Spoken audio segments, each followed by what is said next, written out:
Good morning, everybody. Welcome back to the channel. Today, I want to talk about a team. I want to talk about the Pittsburgh Penguins. I debated with myself for quite some time if I should do this video, because this could age pretty badly. However, I want to tell you my opinion about the Pittsburgh Penguins and what they did, especially with the Erik Karlsson trade. So, the Penguins, because I see some problems coming towards them. I have them written on the board, so let's get into it. Yeah, the Penguins. First of all, the problem I can see with them is age. They have some very good players, but Sidney Crosby is 36, Evgeny Malkin 37, Jeff Carter 38. They acquired Lars Eller 34. They acquired Riley Smith 32. They have, on defense, Chris Letang, 36. Erik Karlsson, they have now 33. Chad Ruhwedel is 33 as well. Matt Nieto is 30. Brian Rust, 31. So they have a lot of players above 30 in a league that keeps getting younger. And this relates directly into the next point, the injuries.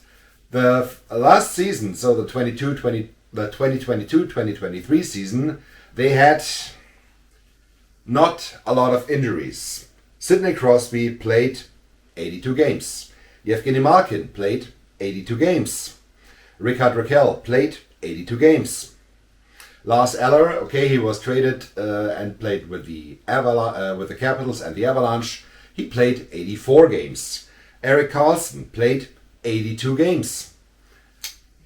Will this stay the same? Will the injuries the Penguins did not have last year, and they didn't make the playoffs, will they have a season like this again? I say definitely no. It was the first time in a long time that Crosby didn't miss a game, that Malkin didn't miss a game, that Erik Karlsson didn't miss a game. I think this will not happen again. And this brings us directly to the next point, their depth, especially their depth scoring, and I'm using cap friendly for that because they are very, very good.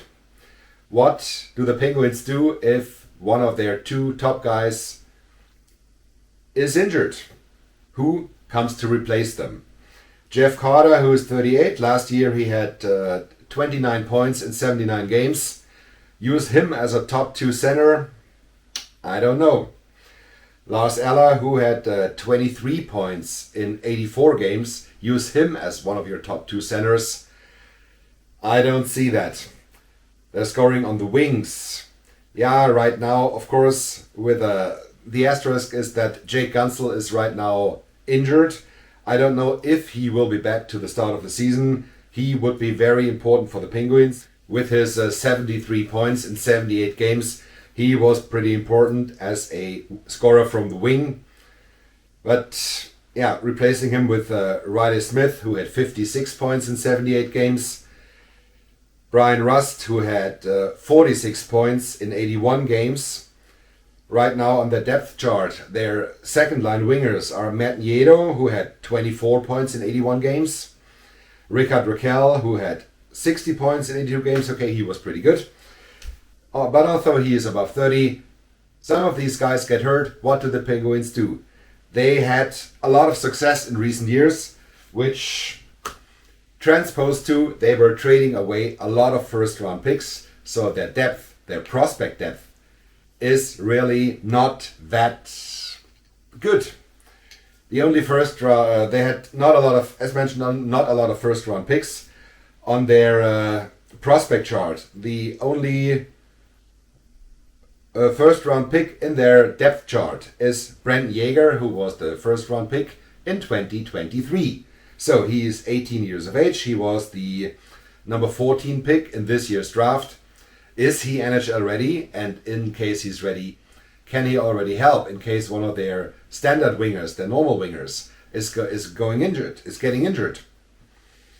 All the other guys are drafted. There's a number 58 pick, Tristan Bross from 2021.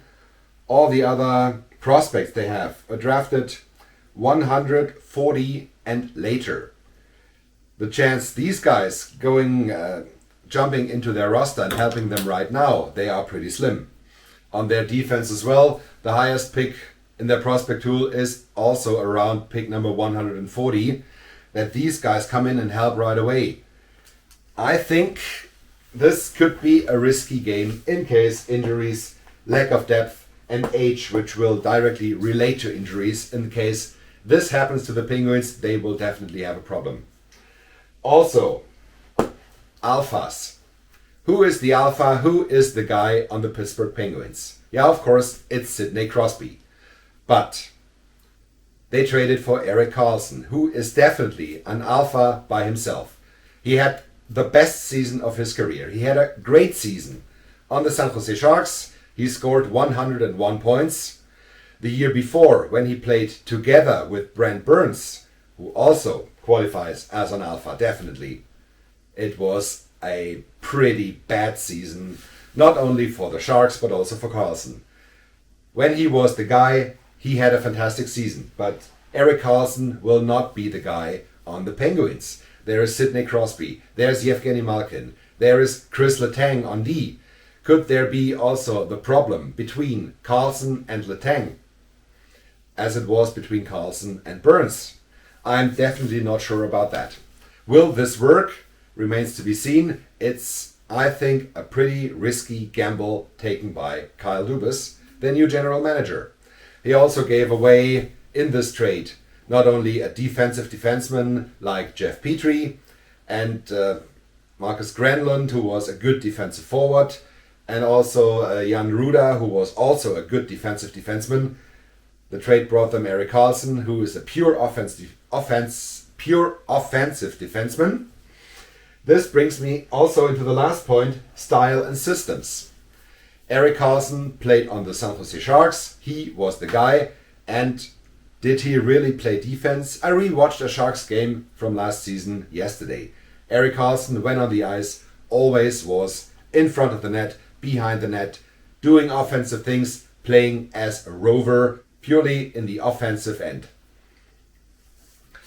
What will happen in case he does this on Pittsburgh? And there is right now, according to the depth chart, as I see it, not a defensive defenseman on the roster that will cover for him, that has the ability to cover for what Erik Karlsson does.